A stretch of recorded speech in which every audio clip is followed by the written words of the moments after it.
भाई साहब आजकल परीक्षा में ऐसा ऐसा प्रश्न करे जन को मैं कई जवाब दूं। बताओ तुम, अकबर का जन्म कब हुआ था, हुमायूं का जन्म कब हुआ था। नी मतलब मैं स्कूल में भणवन जावा के लुगाया का जापा करावन जावा कि वणको जन्म कदी वियो, अणको जन्म कदी वियो। माने मानी मालूम नहीं कि माको जन्म कदी वियो, तो माक बाप दादा नहीं मालूम कि माको जन्म कदी वियो। तो स्कूल में भर्ती करावन गया, मार साहब पूछो बच्चा को जन्म कदी वियो, तो उन्हें कही दियो कि गंगा सागर गया तो काती उतरता ही मुंह वणी साल उनको जन्म वियो। तो अब मास्टर ने यहाँ नहीं मालूम कि काती कदी उतरी और गंगा सागर कदी गया, वहाँ लिखी जो 1 जनवरी को इनका जन्म हुआ साहब।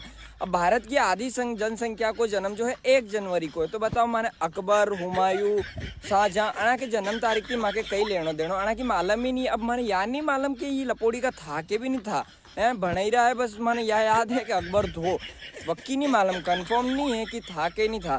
बाकी ऐसी चीज़ा पढ़ाओ नहीं जनती में इंस्पायर हुए। देख अब माँ के गरीब में है जैसे राम प्रसाद दा है, अपना फूलोबा है, कचरूबा है, अणा की लाइफ की मैं इंस्पायर हुआ देखा। तो अणा के बारे में बढ़ाओ तो समझ में आए ताकि अणा को जीवन में देखी मिली है। तो अणा के बारे में बढ़ाओ ताकि बोर्ड एग्जाम क्लियर हो जाए। नहीं तो अकबर और हुमायूं की जन्म तारीख पूछोगा नहीं तो मुश्किल है बोर्ड में पास वेणो। भेड़ की टींगड़ी અને વિડીયો 19 ટીમ આવવાનો છે।